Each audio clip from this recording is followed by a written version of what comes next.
Uh-oh.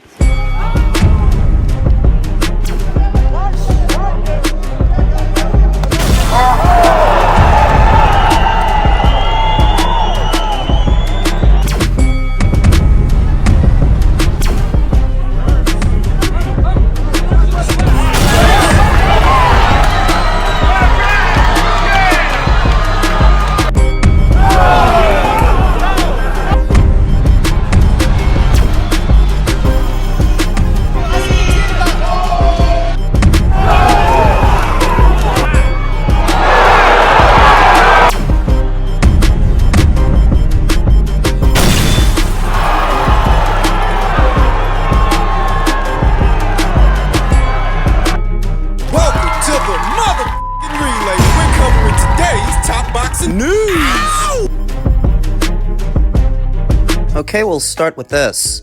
A disgruntled Twitter user that goes by the name Remy, well known in the spaces, stated, "I will never get over how boxing media gatekeepers vilified Al Haymon but welcomed Daniel Kinahan and Turkey with open arms. And to be honest, they strong-armed their way in. Haymon has made no controversial statements, declarations, etc., yet people act like they have the right to dislike him. They do. The same way you have the right to dislike someone or something without having to explain yourself. It's not written anywhere that anyone has to like anything. Being liked or accepted isn't exactly an entitlement, you know, but if you're seeing that people look at Turkey in a different light than they look at Al and Daniel. Let's start with Daniel, because that's a crock of shit. Daniel Kinahan never went mainstream enough that liking him or not liking him was a thing, and he was widely vilified by the people over there in the United Kingdom. They were not accepting of Daniel. Years before Americans even knew who the man was, he was vilified in the media. There was an entire documentary about him and his connections to criminality in Ireland, his gang, him being the head of a cartel. So what do you mean? What the hell are you talking about? When the hell did anybody ever stand naked in the forest frolicking from how much they like Daniel Kinahan? I'll just chalk that one up to a false equivalency argument. You're trying to use Daniel Kinahan as a parallel for Al Haymon, except Daniel was vilified. He was outcast. Alienated. Turkey Alalshikh is a different story, and Turkey is very much viewed in a different light to Al Haymon, mostly accepted, mostly due to his efforts to bring everyone in boxing together, whereas Al Haymon is someone who's seen as driving a wedge and trying to keep everybody apart, or at least stand apart from everyone else, which is his prerogative, and it's everybody else's prerogative not to like him for it. It's not written anywhere that you're owed adulation or acceptance. Start at the beginning. Why don't people like Al Haymon? Well, some people think it was underhanded of him to take advantage of Oscar De La Hoya in a weakened state and take all of those fighters that were fighting under the Golden Boy Promotions banner over to what became his PBC. Him and Richard Schaefer backdoored Oscar and Golden Boy and took all of those fighters away. Was it 150 or 200 fighters? Guys like Sean Porter, Errol Spence, Deontay Wilder, those guys were fighting under Golden Boy first until Al Haymon created his PBC, took him over there. Some people don't like Al for that, the way he stabbed Oscar in the back. Now myself, I chalk that up to an occupational hazard. The sport of boxing is full of scumbags.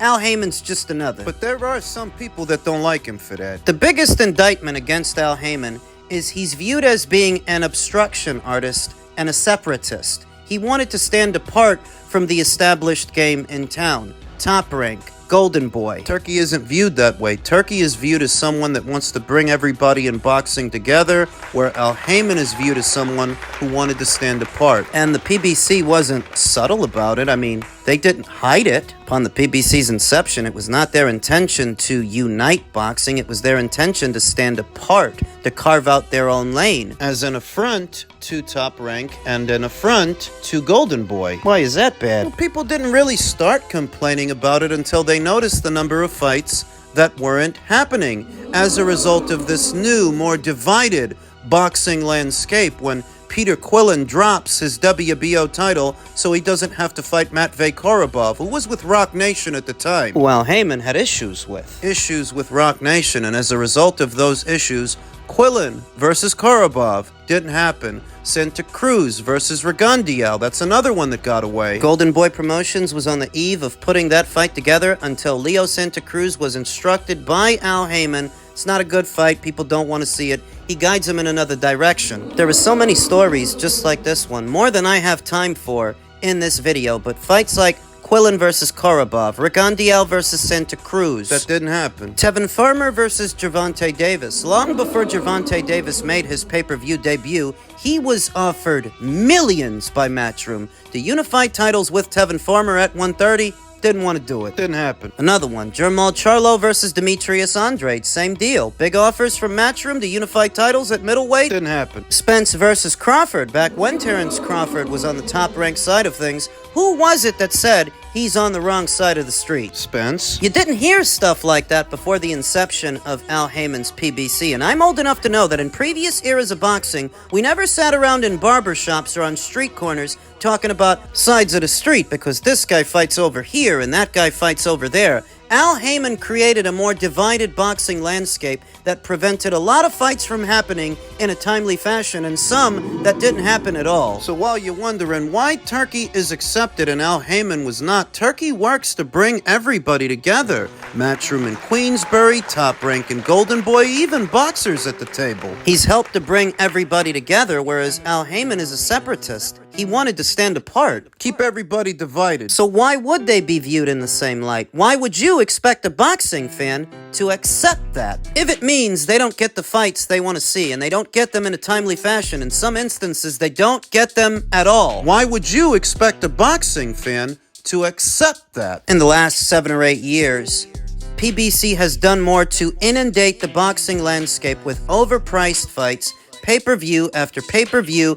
gouging the boxing fans. Why would you expect a boxing fan to accept that? On Fox, on Showtime, now on Amazon, they're doing pay-per-views almost exclusively. $80 a pop every single time. And look at the caliber of fights we're talking about. Fights like Charles Martin versus Luis Ortiz versus Andy Ruiz, Keith Thurman versus Mario Barrios? Why would you expect a boxing fan to accept that? Did you? Did you cough up the $80 to see every single one of those fights, did you? You're comparing him to Turkey. Turkey prices his pay-per-views at 3 times less than Al Haymon, and you're wondering why people are more accepting of him than they were of Al. You need that explained to you? Turkey put together 2 very difficult fights to make, 2 historic fights with Tyson Fury and Alexander Usyk and Artur Beterbiev and Dmitry Bivol, and you're wondering why he's accepted? So maybe you didn't really care about those fights. Maybe you didn't, but other people did. You know that boxing is a world sport, and nobody more than the Americans seem to struggle with this. There's a boxing market in Japan, there's a boxing market in the UK, in Australia,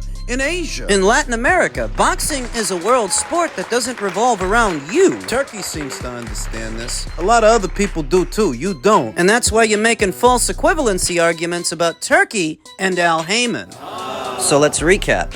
The reason that some people are more accepting of Turkey than they were of Al Haymon is because Turkey is viewed as someone who's trying to bring everybody in boxing together, where Al Haymon wanted to stand apart. He's viewed as a separatist. An obstacle. A problem that may prevent fights from happening, where Turkey is viewed as a solution to help make fights happen. And he already has. You're just pretending he didn't. Or because you weren't that invested, it doesn't count. It doesn't matter. That he's doing so at a reasonable price to the consumer to help make boxing more accessible again to the common man, because there's only so many times a year blue-collar guys can come out of pocket $80 just to see some boxing. Who in the last 6 or 7 years was doing more pay-per-views than the PBC? You turn a blind eye to that and pretend it's not a problem. Let's talk about the long-term effects Al Haymon's PBC has had on the boxing landscape.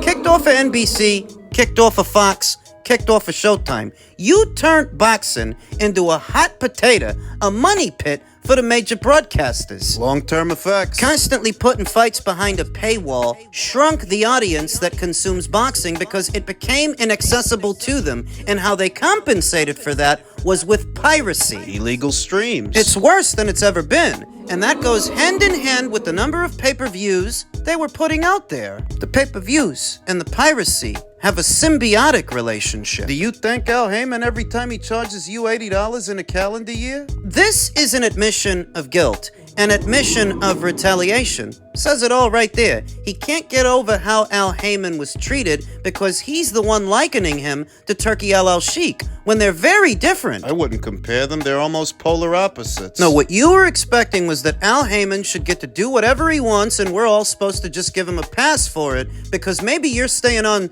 some kind of code. I don't care about your code. I don't care what tribalist sentiments incline you to have a soft spot for Al Haymon to turn a blind eye to all the damage he's done. And worse, that if all of this is motivated by tribalist sentiments, why would you expect people outside of your tribe to give him that same pass? Huh? From the get.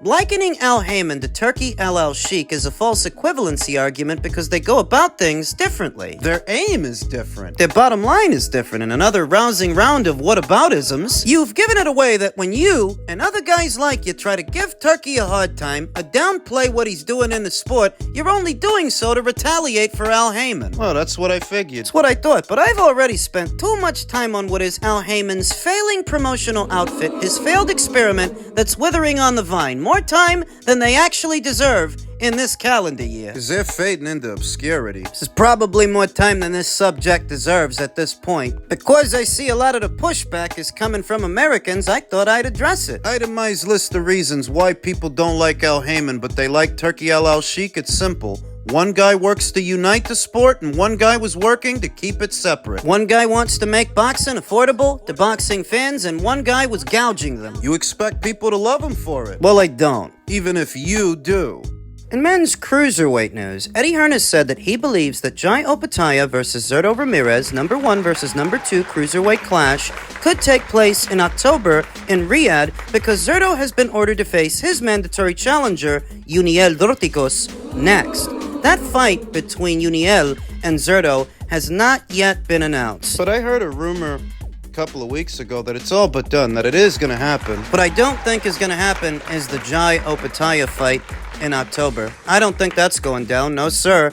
And here's why. David's thinking about fighting Zurdo Ramirez, you know? So we're in talks with Oscar De La Hoya. That's the second time somebody on David's side has said there's been a dialogue already. But I ask you about that one, Jose, because if you let him go to 199, can he even come back to 175? It shouldn't be a problem. He's only 28 years old. He does 175, no problem. He could do 168, no problem. That's not what David said. In terms of moving back down to 168, is that out the window now? I'm not going back down to 168. I don't care if Canelo, if he wanted to fight me and told me to go down to 168. I don't care about that money. I don't care about none of that. He could do 168, no problem. David, right now, he's so motivated. He connected with God. He connected with the universe, the frequencies, the vibration, the energy around people, you know? He's on another level. That's why I told everybody, you know, David, you guys are going to see a different David because David now knows where he wants to go. He visualized. And, you know, I see that every day. So, man, that's why I talk a lot of shit because of what I see, what he does. And that's why I talk a lot of shit. That's why I don't think Zurdo Ramirez will fight Jai Opetaia in October. I'm convinced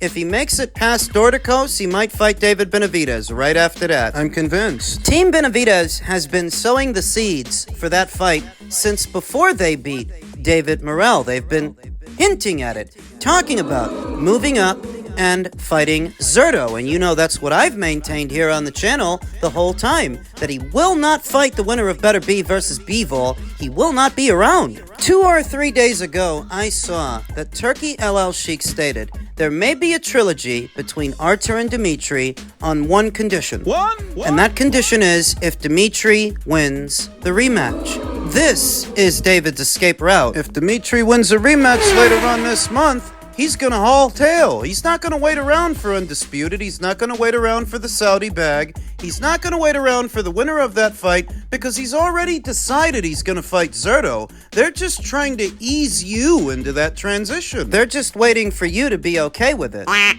So to be honest with you, I personally can't do that because the way my contract His setup. Yeah. I can't mess with them people. To be honest with you, I'm not worried about Turkey. We're on PBC. We're in the U.S. We're throwing fights here in Vegas. This is what I care about. Because obviously I can only work with my own promoter. But I feel like it'd sell more here. To be honest with you, that's the one thing. They talk about like Turkey Alalshikh, and they tell you, would you ever fight with them over there in Riyadh? But at the end of the day, all my fan base is here in Las Vegas. I'm a Las Vegas fighter. You know what I mean?